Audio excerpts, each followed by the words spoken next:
Great. Good morning, everybody. My name is Boris Lushniak, and I'm the Dean of the School of Public Health here at the University of Maryland in College Park. And what a great get-together we're having this morning. You know, I was talking earlier with a key member of my leadership team, with Dr. Deshanka Kleiman, and she kind of described today's event as being kind of a retro event. That somehow, especially in this age of COVID, we've gone away from gathering together, from celebrating a cause, from reminding ourselves of the importance of events like this, which is recognition of important work in our community, and at the same time, a celebration and a reflection that this isn't just EPA coming here and saying, Dr. Wilson, we're giving you support, but this is an obligation to change our world.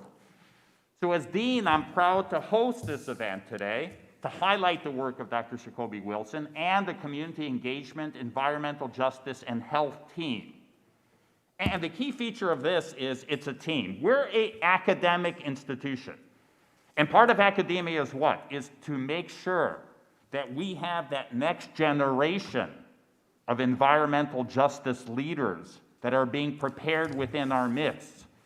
And at this point, I'd like to recognize the team. Team, stand up, right? Because this is what it's all about. It's making sure that we have that work out there in our community to be able to change the world and be able to make things better.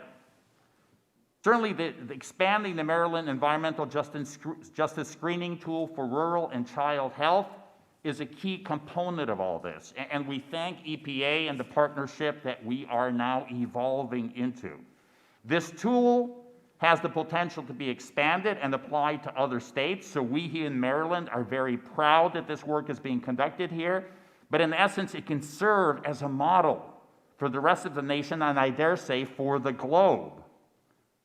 Dr. Wilson has been a leader in developing and applying tools for environmental justice. Many people already know Dr. Wilson. We know his tenacity. We know his passion. We know his approach. And Dr. Wilson brings to us all that as a package. And the package ultimately is to make sure that we are doing good in our communities. We're proud that Dr. Jacoby and the state of Maryland are leaders in this new tool, and its particular focus on rural and child health to identify environmental hazards in rural areas. Existing tools have been primarily used for adults in urban areas, so this is a gap filler.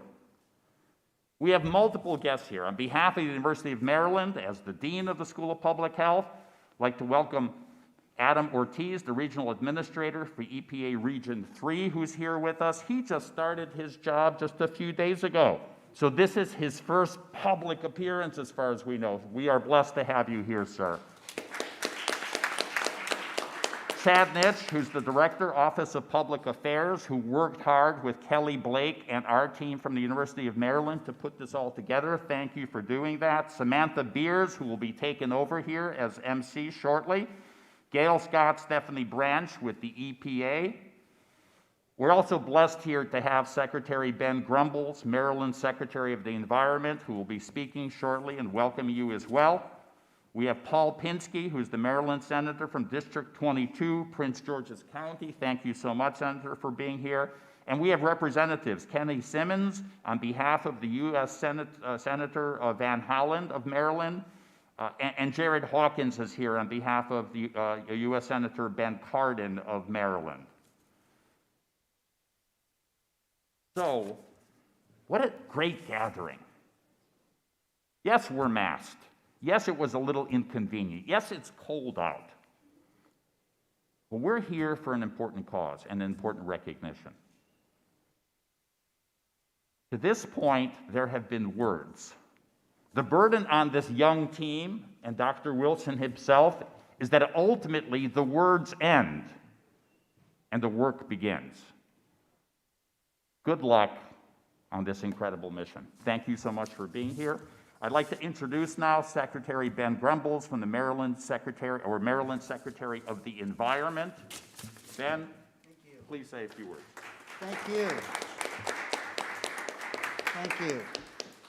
Congratulations to the university, to the program and the students, most importantly, and to all of us as Marylanders. We are just so proud, Boris, as you stated, and I, as the Secretary of the Department of the Environment for the state, commit to you that this type of investment, this work, this talent that the university, that Jacoby and his team put together, and that EPA with its great leadership supports, is also to be supported throughout the state. And the Department of the Environment and the Maryland Commission on Environmental Justice and Sustainable Communities, we're going to be working with you, and we're going to be learning from you and this, and we're just so appreciative. And I would just simply, last of all, say that this is the moment to seize on the fact that clean air is health care, and that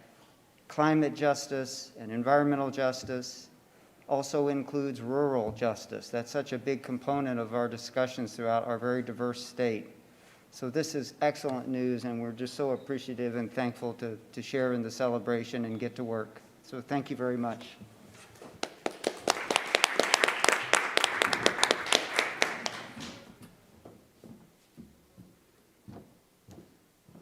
So good morning. See, that's how unused I am to being out in the public and talking out loud. It's like, But thank you so much for all the kind words we've heard today, and we're going to hear a little bit more coming up next. My name is Samantha Phillips. I'm the director of the Office of Communities, Tribes, and Environmental Assessment, which is the NEPA program. And I've been doing environmental justice legal support since around 1992. I was joking around with our friends here from Senator Van Hollen and Senator Cardin's office that they may not have been born yet when I was already embarking on that mission. And I'm very excited to see that this conversation is here and that we're able to start this partnership and reinforce the partnership that we've had with Dr. Wilson, who sometimes calls on us to appeal to our better angels as we do our work. We're very excited as well to introduce to you our new regional administrator, who's been with us about a month and has a lot of fluency in this topic already and a lot of passion around ensuring that communities are included in our conversations. So we're here in a place of higher learning, and there's going to be tool development. And then for folks like us, a regional office of EPA, we take that tool and we translate it into action plans and into our relationships with all of our states. I want to thank Secretary Grumbles for coming today and for pledging to continue to work with us in the important things that we've started and have continued to do with him during his time in this job, as well as in your previous position where we also worked with you as well. So I'm very excited now to introduce to you Regional Administrator Adam Ortiz.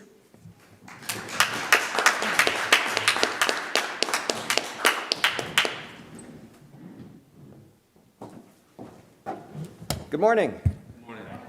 It's great to see everybody, and I am in a new role, but I'm on the same team.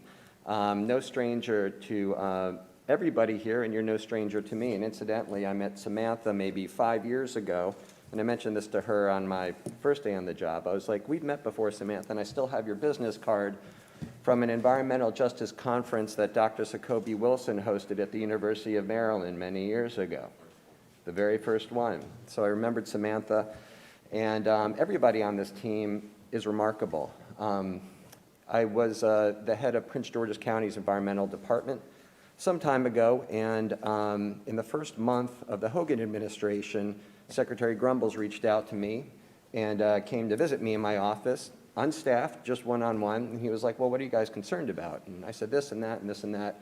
And then there's this impacted area down by Eastern Avenue on Sheriff Road where the residents have been complaining about cumulative impacts of pollution. And you know, he took a little note. Actually, I don't even think he took a note. And then the next time I saw him a few weeks ago, he was like, oh, I drove down there myself and I checked it out and I talked to my team and addressed a dust issue. So we have a great member of the team in Secretary Grumbles. Paul Penske is my senator, full disclosure. I live about 2 miles from here and has been a leader in so many ways. on climate, on Bay issues, and has been trusted by past governors on leading the floor for a variety of issues, and is regarded completely as true north on the environment. And Dr. Wilson, we can't say enough about Dr. Wilson. He's taken up the mantle. He and I have been working together in different roles, and this is actually, I think, the second time we've collaborated in supporting students to do some of the nuts and bolts, some of the key research about what is happening in our communities. And this might sound strange to people, but I'm so passionate about data. I was terrible at math in school, but I'm still passionate about data. And I'm passionate about data because data and mapping are actually a representation of our community. It's a way to actually see the whole community. It's not to see every aspect of the community. You can't see what people are having for lunch that day. You can't, see what their hopes and dreams are, but you have a little bit of visibility into who they are and what the condition of their health is and what the environment around them is like in all corners of our state and our region. So with that visibility, it gives us the option to do something. We're in a unique period of time in the environmental movement and environmental justice in particular. We have the benefit of a lot of know-how. The technology has never been more sophisticated than it is today. We have the commitment of President Biden and EPA Administrator Michael Regan, who have made this a top priority. And Administrator Regan actually just concluded a Journey for Justice tour where he focused on environmental justice throughout the country, primarily in the Deep South. And we have the resources to do something about it. And that's what today is about, is that we're supporting a higher level of research and visibility and data gathering so we can take more focused action to do what we have to do. And everybody has a role. I mentioned some of the folks here, and there's some of you I know in the audience and some of you I don't know, but all of you, whether you're a reporter or a student or an activist, you have a role on team environment. I'm just on a different position on team environment. I was in a different position a couple months ago, and in 10 years after the second Biden term, I'll probably have another role on team environment. But everybody has a role and everybody has a job to do, and everybody matters in the work, because the environment is a whole, all-hands-on-deck enterprise, and it all makes a difference. Now, the focus today is EJ, and it should be our focus, but we benefit from the work of others. President Bill Clinton actually signed the first executive order on environmental justice. It was in his administration that it really, it meant EJ was not a new concept, but it really had life under his administration, and EJ Screen was developed. And it continues to be refined, and then we use that data to make decisions. And we're grateful for that. We wouldn't be here today for that. But here in this moment in time, we have a chance to take it to another level, to take it to the next level, so the folks who come after us in 5 years, 10 years, 20 years, or 30 years will say, gosh, I'm really glad that I don't know where this data came from. I don't know where these resources came from or why we do this policy or this practice, but I'm glad somebody did that in the past because we're benefiting from it. So we may not know those people in the future that make a difference because of the work that we're doing here together. They may not know us, we may not know them, but they will feel the effect of our work together. I want to thank everybody who made today happen. We have a number of members of our team, and it's great to see you in 3 dimensions. Some of you I've seen a lot in 2 dimensions, but I want to thank Samantha, Gail, Stephanie, and Chad for working with the folks here.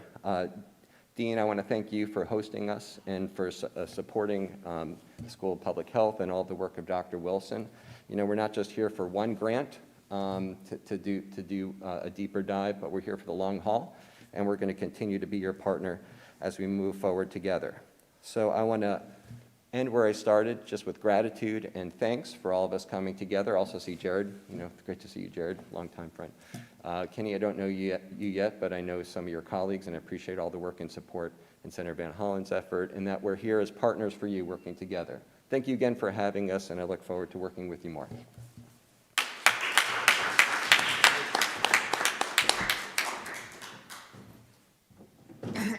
So we're about to hear from our next guest, and he's not a guest in this institution, he's a guest for us. And I don't want to take the time to talk about how many times I've been completely awed by the comments, conclusions, and statements made by Dr. Wilson. Suffice it to say that many times in the midst of a struggle, in the midst of feeling like we're not sure what we need to do next to make a difference, I could reach out to him and he would help to inspire me the way I know he inspires his students and many others in this movement. Without further ado, Dr. Wilson.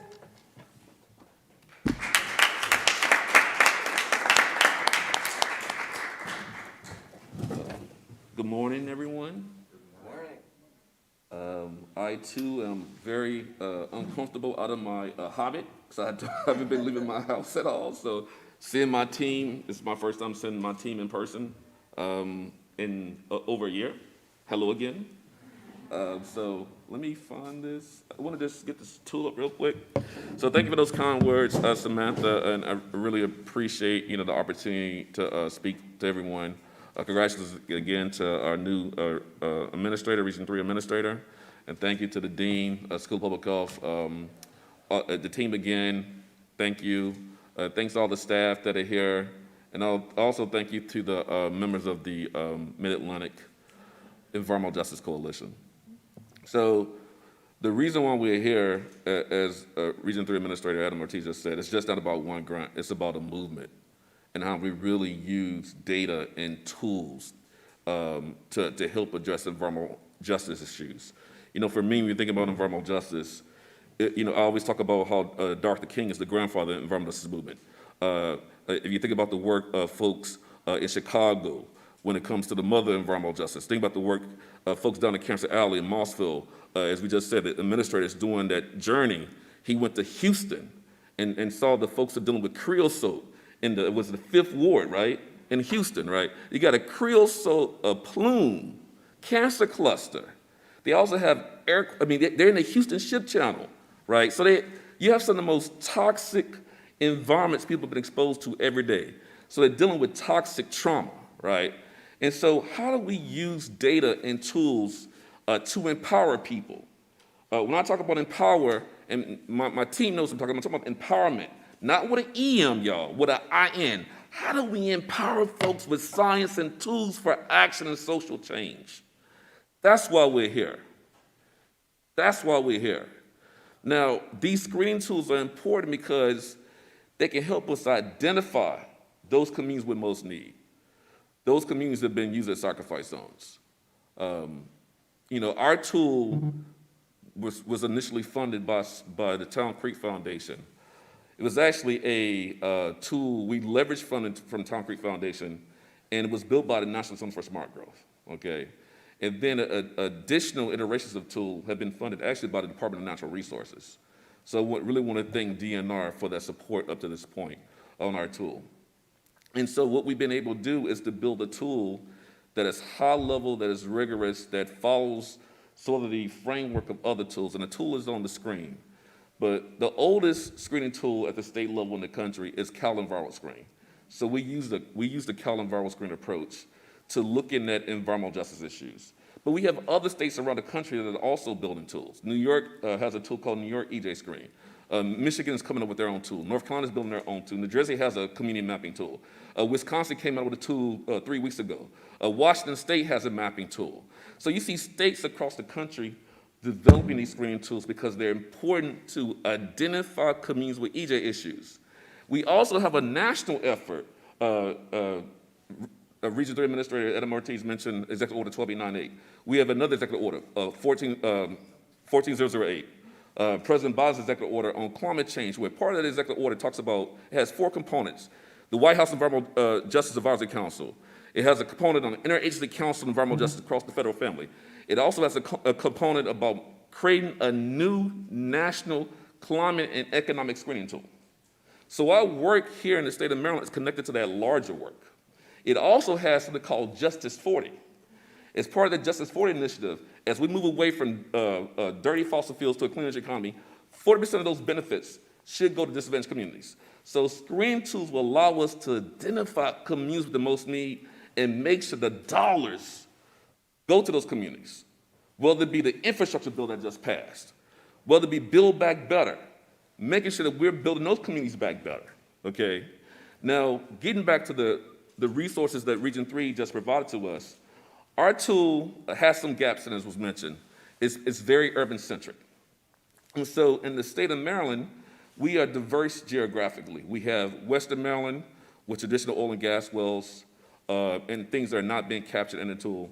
We have the Eastern Shore of Maryland, where we have rural communities who may not have access to certain types of infrastructure.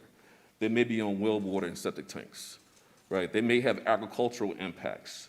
The tool currently doesn't do a good job of capturing agricultural impacts like industrial chicken farming, right?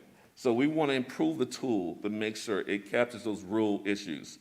Also, one of the risks I like to say is, how are you gonna put America first and put your kids first? So the kids, children, the tools do not adequately capture the impacts of environmental injustice on children. So our tool is gonna focus on those impacts. Our tool is gonna focus on looking at susceptible populations like children. So we believe that by filling these gaps, we will be able to now address these issues in the state of Maryland. And as was stated earlier, we want this tool to be a model for Region 3. We want to be able to assist other states in building our tools through our Mid-Atlantic Environmental Justice Coalition, okay? And just to close, because I think I've run out of time, right, Samantha? Okay, just to close, I think it's really important for these tools to be able to go beyond, go to the next level. Our current tool maps at the census tract level. We are working to not only do census tract level, we want to be in an alignment with the EPA's EJ screening tool, which maps at the census block group level. We also are going to be doing scoring at the legislative district level. So we'll have scores mapping at the block group level, the tract level, and the legislative district level in our state, okay?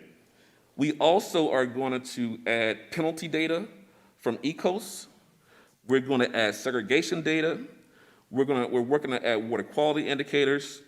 And we also want to be able to map funding. That's another important aspect, being able to show where's the money going. So is the money going to communities with the most need? And then to close, one of the things that we want to be able to do is make this tool more community friendly. So have a community science, citizen science component, so the community's data can be integrated into the tool.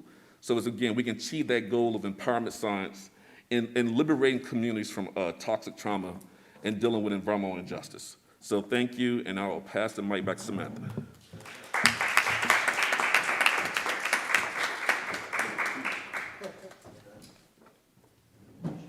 So I know that that left you inspired and really sort of gave you an idea a little bit more of how we can each do our part to actually figure out what needs to be done, pinpoint the areas, develop a baseline, develop activities to change the needle, move us to a better place, and then check on ourselves. I'm really curious to see where you end up, Dr. Wilson, on the community-friendly aspect, because I, as someone who's been working and helping develop EJ Screen since 2003, it is not friendly. And I think that's really interesting. I'm also really curious about your money tracking part, but we'll talk about that privately. So when you talk about inspiration, inspirational words, and inspirational actions, I have to tell you, 2003, we were doing the lead crisis in DC, and I was feeling very low and trying to figure out outreach strategies to ensure that I gave communities information that they needed to protect themselves without creating unnecessary fear or hardship. And I had the opportunity to watch Dr. Phoenix give remarks, and I thought, that's how it's done. She's a leader in so many ways. She has an MPH and a medical degree, and beyond that, she has years and years of dedicated service to really looking out for America's children, DC's children, and to looking for those who don't have a voice in the room. She becomes that voice in the room. And what an inspiration. Dr. Phoenix?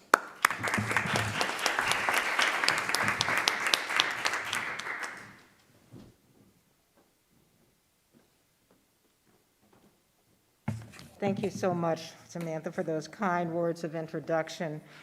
When Gail called me last week and said that the ceremony was going to take place, I was so delighted to have been asked to participate.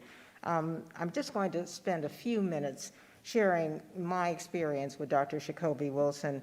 I heard about him many years ago. We've been working together for about a decade now. But I heard about him before I met him from colleagues in the environmental justice field. And they told me about this rising star who hailed from South Carolina. And despite our concerns about things that may be coming from other southern states, good things do come from the South. And I met him when he relocated here to the University of Maryland. And he was everything I had heard about and more. I was so impressed by his generosity. He donated time and technical assistance to me when I was first organizing the DC Environmental Health Collaborative, and we were focusing on exposures in the community in Northeast Washington near the Pepco Benning power plant. And he took time to come to our meetings and to provide technical assistance and support and really some good suggestions for ways that we could move forward. So I will never forget the way that he made himself available and the generous spirit and concern that he showed for this community that I was working so hard to help protect. I think what really makes Dr. Wilson stand out is that he manages to balance both the academic work, the research, and his commitment to communities, particularly communities that are low income and communities of color. And it's rare that you find someone who's working in academia who can strike that balance and integrate the two. And he's done so really by making his research benefit those communities. And he's done it in a very seamless and kind and integrated way. And it's been my privilege to know him, and it's my privilege to be here today to celebrate this accomplishment, which is the expansion of the EJ screen to really look at communities that may have been forgotten, children, rural communities. I think that the work that we're here to celebrate today is really only the latest example of the contributions that he has made to the field of environmental justice and that he will continue to make. And it's really been my privilege to know him and to continue to know him. Thank you, Shinobi.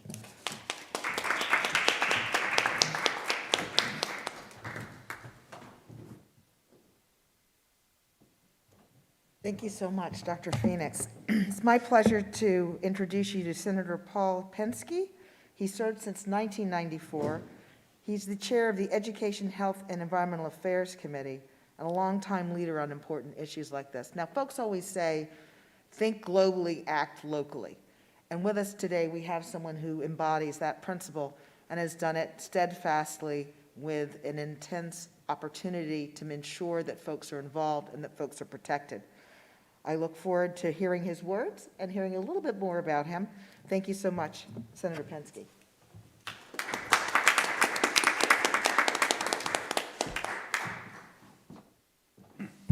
Thank you for that introduction. You know, science tells us that humans, we, have blood flowing through our veins. But I think when it comes to Dr. Jacoby Wilson, that he has something else throbbing through his veins, and that is social and environmental justice. I mean, you know the passion, many of you know him. It's a different blood flow that brings this passion to the fore that I think we all admire. And so congratulations, Jacoby, and to the whole department, Dean Lushniak. And also I want to make special a point to point out the staff and students who are part of this. You know, it's not a me activity. It really is a we activity. And I think Adam, Administrator Ortiz, said it right. We're all on team environment, and we all play a role. Some of us might have a title, but it doesn't mean we are any more special. We just play a role in changing what you're doing into public policy and to practice for the whole state, in my case. So don't dismiss the role that you and contribution that you've contributed to this. So thank you all as well, and the people you're growing through the department, either as students or as staff. So thank you, Dean Lushniak. Let me just make one quick point. We have a confluence of events, activities, dynamics going on in the state, in this room, in this nation, and I want to point one. Look, we have a new administration in Washington. We have a new EPA administrator who happens to be a neighbor in Hyattsville. He knows the campus very well. And I must say, while today he is distributing a grant, 20-some years ago, he was on the receiving end of getting an EPA grant, a Green Streets grant, as mayor of Edmonston, which is about 8 minutes from here, of transforming that town, small town, very diverse, Latino, African American, some Anglos, to try to implement concrete changes, transforming ideas into practice.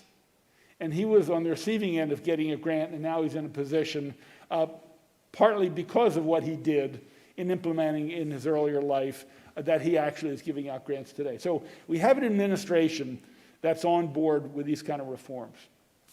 We have an institution here at the University of Maryland. We have School of Public Health, and I have to give a shout out to the School of Public Policy that is sending people to Washington and also giving advice to the administration and playing a role. And so we have an academic center that's thriving, and they have people like you and obviously Dr. Wilson here on staff who is doing these kind of creative things we've seen today. And I must tell you personally, he's been an important advisor to me. I'm trying to set policy for the 5 to 6 million people in Maryland that we can be in the leading edge of this nation. Congress may or may not act, but the more that states take an aggressive role, it's going to force them to act. And I will say this, that we have a bill in front of us, or we will have a bill in front of us called Climate Solutions Now Act, not Climate Solutions tomorrow or next month or next year. But we want to translate that urgency that you've heard from the people up here, and particularly Dr. Wilson, of the urgency of confronting this major, major challenge. We see it every day, whether it's severe storms, hurricanes, flooding, sea level rise. You know this better than I. So we have all these things happening at once, you know, and it's created a synergy, if you will, that it's building off of each other. And I can tell you, to set public policy for the state of 6 million, and I forgot to mention the department and the Department of Environment that is playing an important role in the state, and the secretary. But having the data makes the case easier for me to make in front of my colleagues. You know, I can get up on the floor of the Senate and give an impassioned speech, not as well as Dr. Wilson, but that alone is not going to change their minds. It's going to take data. It's going to take mass mobilization, people being active in the streets. Street heat, as Jesse Jackson used to say, for those of us who remember that. So it all builds off of each other. And the more data we have, the people who are going to follow me and follow some of the people here are going to have this and say, look, cumulative impacts are real. You know, whether it's in Seat Pleasant or West Baltimore or wherever it is, you can look on this map, it's very real. And we have to make sure we invest appropriate money in those communities that have been voiceless, unfortunately. And we have to give them voice and give them data so they can organize and advocate, and we can start making sure those investment dollars from the state, from the federal government, go to those areas where the asthma is in great, it's too high, and areas that are near the coal-fired power plants that are now being phased out, they're getting all the emissions that are dropping in their area, in North Anne Arundel County and Baltimore County and Baltimore City. So these all fit together. And in doing that, we all play a role, the people up here and you. And I can tell you, it makes life easier for me in trying to convince my 187 colleagues that we have to be aggressive, we have to understand the urgency and pass strong legislation. So again, to the department, to Dr. Wilson and everyone else here who's helped make this happen, congratulations and thank you very much.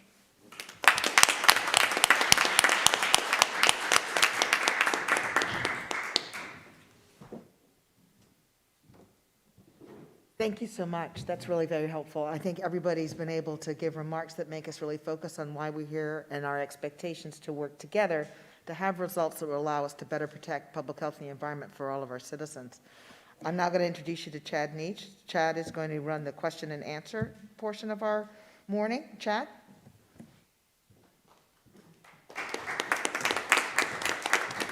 Good morning, Chad Neach, Public Affairs Director for EPA Region 3 out of Philadelphia. So I was going to open it up to press, but if anybody else has, I know that some wanted to take a side on that. If others had questions for the panel, I'm happy to take those and field those. Questions from the audience? Yep. Could you please identify yourself?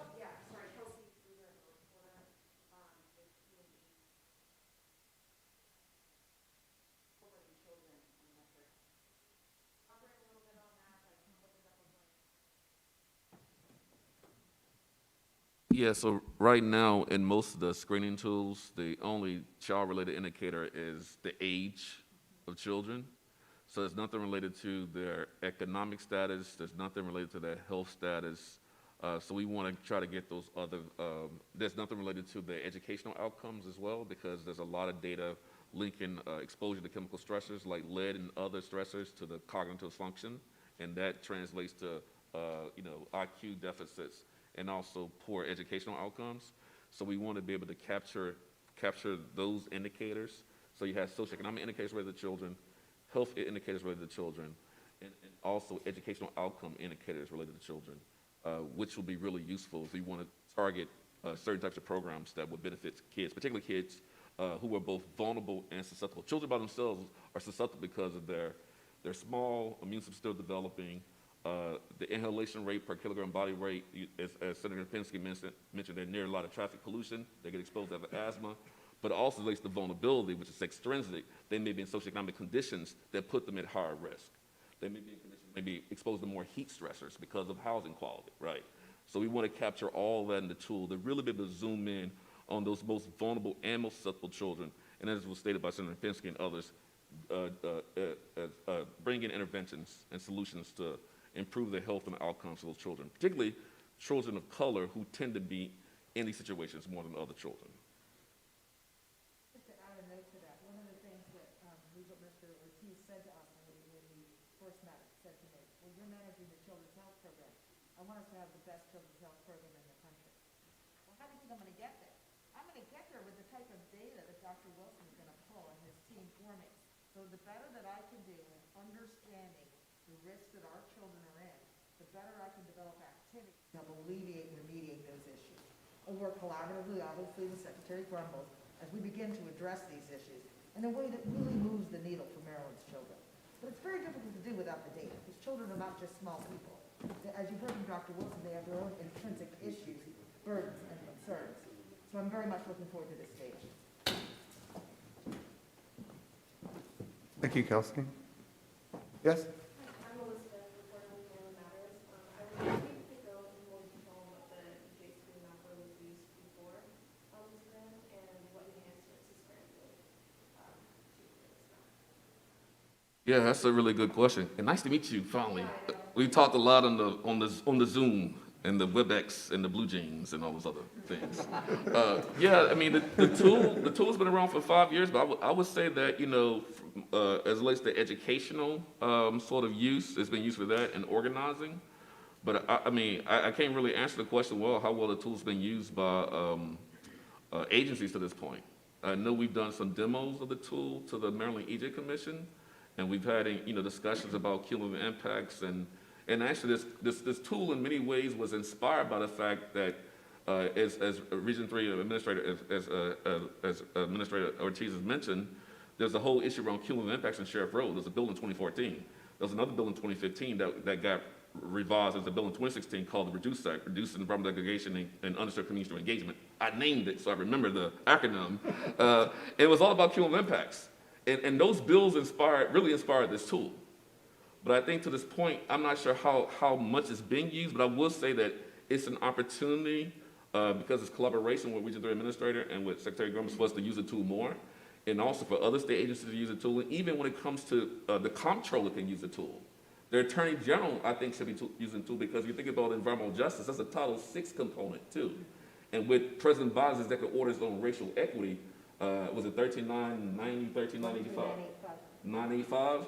That's an opportunity also to make sure that we are applying the laws fairly, and I think the tool can be used for that. So, maybe Secretary Grumbles can talk more to the MDE's use of the tool to this point, but we have demoed the tool a lot to various state agencies, including Housing, right, Yen, to the Climate Change Commission, and to the EJ Commission, with the hope that the tool could be used more as part of decision support, as part of the decision support tools.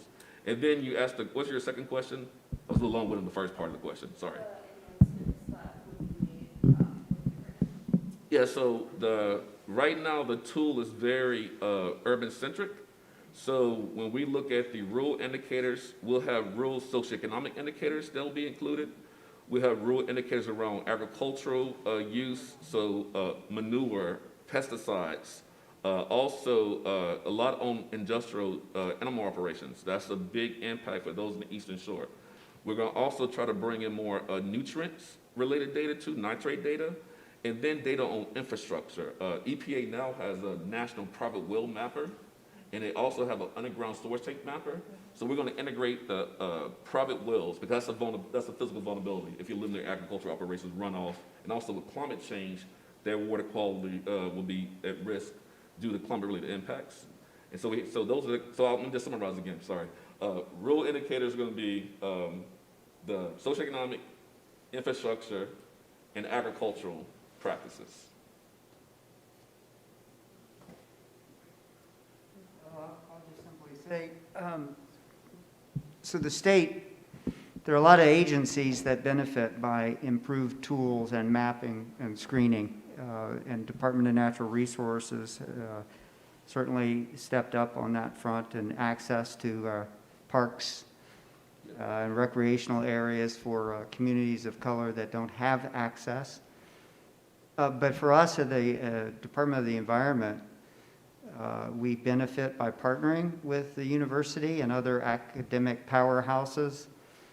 But the agency has, over the last year, really stepped up to focus in on how do we develop our maps for our different regulatory screening tools and programs. And we are working on EJ map, and also absolutely using data that we get about cumulative impacts and communities that are overburdened by pollution to help set our enforcement priorities, as well as our infrastructure funding priorities. So again, the more tools we have for scientifically and legally defensible applications, that's going to translate into more action and hopefully more equity. And that's the commitment of the department, and it's certainly the recommendations of the Environmental Justice Commission, the statewide commission too. I can complement that just a little bit, Chad, if that's okay. So great question, Elizabeth. Thanks for asking. All this information only really matters when you do stuff with it. And the local level is really where that occurs. Some local governments are doing it. I can tell you Montgomery County, for example, has targeted 30% of their stormwater money to go towards EJ communities that are in distressed watersheds. So that's a real application. That's something like $10 million of environmental infrastructure going to distressed communities. And Samantha mentioned that we're in equity and inclusion strategic planning effort at the regional level. And what we aim to do in the next 6 months is to identify the most impacted communities in the region with as much visibility and precision as possible. And that's why Dr. Wilson's work is so important, to be able to, to complement what the Secretary said. What tools can we bring to relieve some of the distress of these communities? So is it enforcement action? Is it grants? Who are these folks? We say equity is one thing, but inclusion is another.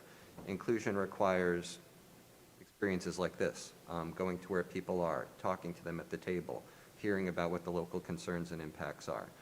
So we're going to generate a variety of focus areas based on the data throughout the region, and it's, it is going to be Philly, it's going to be Baltimore, but it's also going to be West Virginia, it's also going to be central Pennsylvania.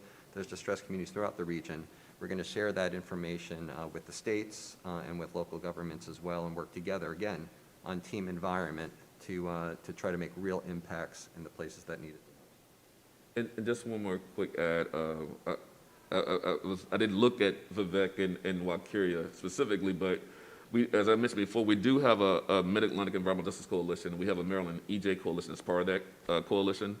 And one of the things that we are pushing this session is a bill that will use EJ Screen so we can make sure those dollars from Justice 40, as I mentioned, Executive Order 1408, those dollars from the infrastructure bill, those dollars from BBB, Build Back Better, and any dollars that are environmentally related in the state through any funding strings, that we use mapping tools to identify the communities of most needs, and those dollars get to those communities.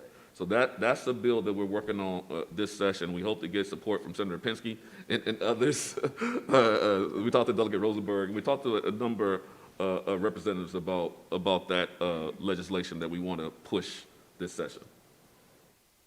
Sir, Very much picking up. could you identify yourself, please? Yeah, identify yourself in the back. Yeah, definitely. Vivek Madhu, I work with Namati, which is one of the groups, along with others across DC, Maryland, Virginia, and Delaware, that's come together, community groups, environmental justice groups, to form this Mid-Atlantic Environmental Justice Coalition that Jacoby was referring to.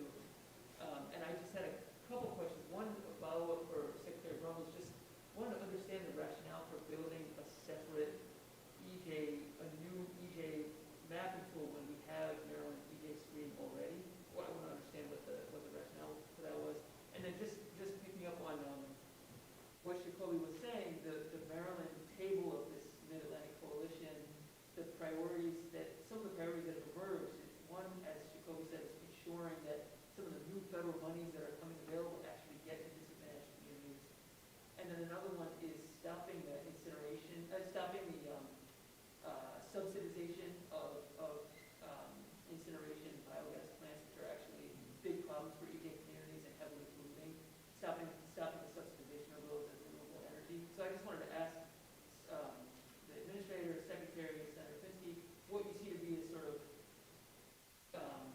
what's most necessary to win on those two big issues, on ensuring that the significant amounts of funding that are becoming available for cleanup, for green infrastructure, that those actually get to communities who need it the most, and for ending this kind of backwards system we have of subsidizing energy that's actually polluting and poisoning. He asked 3 questions. He asked the question to Secretary Grumbles. Forgive me if I took more than I was supposed to. I'll pass the mic down. Yeah, well, let me first be clear that we're not focused on duplicating something that's already done. So we really want to be adding to the Maryland EJ mapping tool and the screening tool and making it better and broader in application. So we don't have to create a separate wheel. What we want to do is add more data and get more usefulness out of it, and always, from my perspective, we have to have the tools we use have to be legally and scientifically defensible, and we're enthused, and that's another reason for being here, is seeing the progress that's being made in partnership between EPA and also the university. And I just simply add on the really important question about incineration and dirtier sources of energy generation. There is growing momentum for the clean energy transition. I can say the governor, when he laid out at the Chesapeake Bay Executive Council meeting on October 1 down at Virginia Beach, laid out that one of his legislative principles for the coming year, Senator Penske, is to emphasize the just transition for communities where the coal-fired power plants are shutting down. How do you help the communities, the workers, successfully transition? That's the just transition component of it, and the proposals from the administration have also been, over the last couple of years, to zero out the subsidies for municipal waste incineration or for black liquor when it comes to that form of, like at paper mills. And that's touching on the issue you're getting at, is why subsidize some corporate practice that's not benefiting the state? And the answer is you don't. You turn to the legislature and work to improve the situation.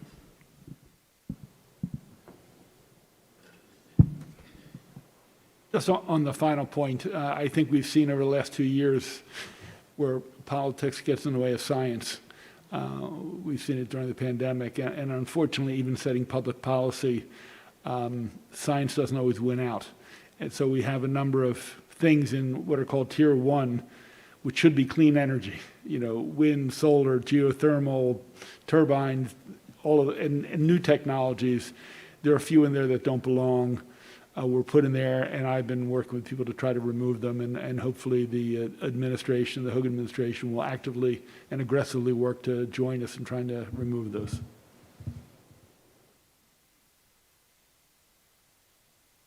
My name is Valkyria Poe. I'm the founder and president of CAF, Centro de Apoyo Familiar, Center for Assistance to Family, also the co-anchor for the coalition, the EJ coalition that we formed here in the state of Maryland. And I had the opportunity to meet Dr. Wilson probably, 5-6 years ago. 7 bus boys. Yeah, probably. We had lunch at Bus Boys about 7 years ago. Right, and you know, if you don't find so many passionate people sometimes on this issue, connected and working together into something that is so needed into the community. I also had the opportunity to meet the new administrator, Mr. Ortiz, probably, I don't know, maybe 5 years ago. But one of the things that I see happening, and that's my concern, and I would love to see what we're gonna be doing about it, is that when we reaching momentum and when we really keeping the movement going up, suddenly with the changes of administration and people that are passionate, everything just starts. And so one of my concern is, how can we make sure as we live in, there's a new administration that will be coming in the state of Maryland, we're starting a new administration, you know, federal-wide, and there's a lot of changes here in the county. How do we make sure that all this effort that is being done and all this work that is being done in the community, we can keep looking in the future so that whoever comes, we can keep it up, and that we can keep sustainability of what we had already started, because it's a lot of work to get where we are right now. And then when you see things ahead, you don't know how it's gonna change. So how can we ensure the sustainability of this kind of work that we are so passionate working so hard to make it? Thank you for your question. Samantha? Adam? Great question, and great to see you again. I dropped the mic. Yeah, and grateful for all of your work, and Central's work. There's so many different answers, but I go back to this metaphor of team environment, and that sustainability and equity are at the beginning. And when I was interviewing for this job, I was asked by the administrator in my interview, Administrator Regan, he's like, how do you plan to incorporate environmental justice in the work? And I said, well, people tend to think that there's a department over there that's taking care of environmental justice, but us over here, we're involved in water or air or something else. I'm like, no, it's everybody's job. It's kind of like you put on your shoes, you power your computer up, and you put your equity lens on for the work. So it's important that it's incorporated throughout the team. Everybody has to play on the team, though. And to the question about cumulative impacts and facilities that pollute, EPA can, we have some authority and some power. The state has different authorities and different powers. And then the counties and the cities have yet different authorities and powers that influence all those things, including planning decisions and permitting and a variety of other powers. So we can do the best we can do, or Secretary Grumbles can do the best he can do, but we also need locals to do it as well. So how do we get the equity lens up? We need public pressure all the time. President Biden has become very sophisticated and very articulate on this issue because he's heard from people, and that there's a growing movement, and it's like front and center, and now it's front and center for all of us at the federal level. Senator Penske has made sure that that's a priority in the legislature. He has some work to do, as we all have some work to do. But we have to make sure that we also get it in front of local leaders as well. So it's important that folks like you, you're the voice, we're listening to keep it up. It's a responsibility for all of us to have it front and center in the conversation, not just when we're giving a grant and having, this great, events like this, which are great, but that it's, in the work all the time and in our conversations. So there's not a simple answer, but it's, the word tenacity came up earlier, and tenacity. but I also welcome any advice or guidance that you have as a grassroots leader. I want to add just one little thing to that. I've been doing this work ancillary to all my other work. I first met Secretary Gumbles when I was the director of the enforcement program, which I did for 20 some odd years. I'm an attorney by trade, but don't hold that against me on the way out. A couple things. Number one, data. Because as a woman of color in America, there's stuff that you see that shouldn't be okay. But then people want to debate whether it's real. When it's data, there's no debate. The issue is it okay? My child might not look like your child, might not look like your child, but is it okay for America's child to live like that? If the answer is yes, we move to the next page. If the answer is no, and it's data, and it's QA/QC'd, and there's no discussion around the sanctity or veracity of the data, it's just, do you think it's okay or not? That's my first answer. My second answer is, I expect you to keep me honest. I expect you to keep me honest. As a federal career employee, I work for you guys. If you don't ask me any questions, I answer the phone that rings. So my heart is with you always, and I think that we are in a joint relationship, a partnership. You keep hearing about partnership. The partnership is I bring things to the table, you bring things to the table, and we come up with a result. But for me, the foundation is data, because you can walk into any room and have a conversation based on data, and then people say, is it okay or not? If the answer is no, we all have to do something. We can quibble over what to do and how fast, but we have to do something. So I'd say data, and I look to all my communities and all my stakeholders to keep me honest. I'll just add real quickly. I think the word about partnerships is really important in relationships for the sustainability of it. And so, anchor institutions like University of Maryland could be one of those partners. We have other institutions as well that could be anchor institutions that will be helpful in that in network. I do think our work as as advocates and activists to make a democracy work. Y'all heard me say this before. It takes work, and so we have to do our part as well, right? In creating and pushing, and I like to use the word cajoling, encouraging and cajoling when necessary, right? And I also think to be a little bit more serious. I mean, for all of us and across the coalition. And this is for our legislature and for our state agencies. I think Administrator, I got to keep. No, I'm just trying to say get the title. The title. Regional Administrator Ortiz. I want to say Prince George County Department of Environment Director Adam Ortiz. I apologize for that. You think about, we have to have a plan. There has to be a plan from the governor's office down to the legislature, to the agencies. And for me, when it comes to environmental justice, everybody has to have a plan. And we have to hold folks accountable and make sure that they are meeting the goals and objectives of those plans. So I'll stop there. Yep.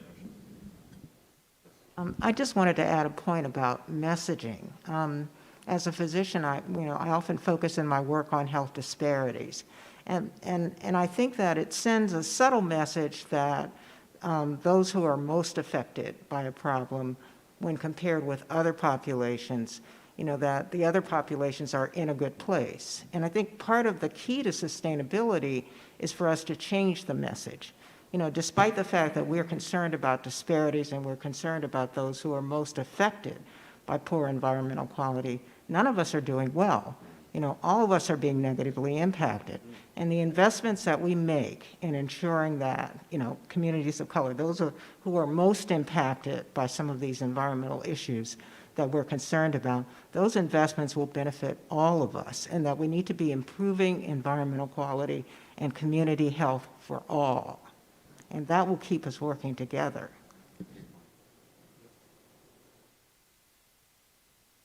Your question, anybody else? All right, if not, then I will yield to Adam to close out. Invite the dean to close out. We're your guest. Well, thank you so much again for everybody gathering here today. This is an important moment, right?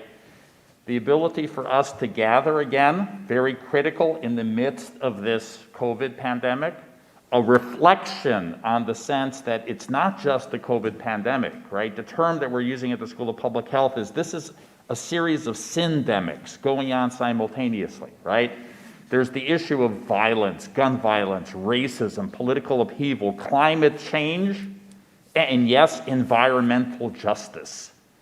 We're in a strange time right now, and even within the School of Public Health, we feel it. Everybody's kind of in a funk. We're back, and yet we're not fully back.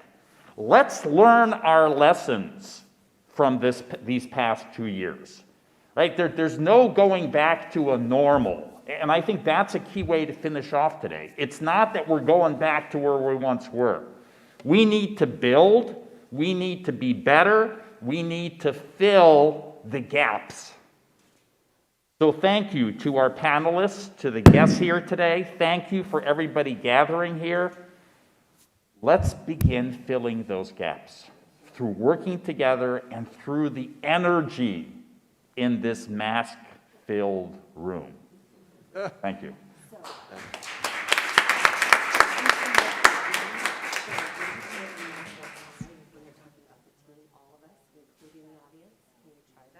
Okay, we're being requested for a unmasked photo outside.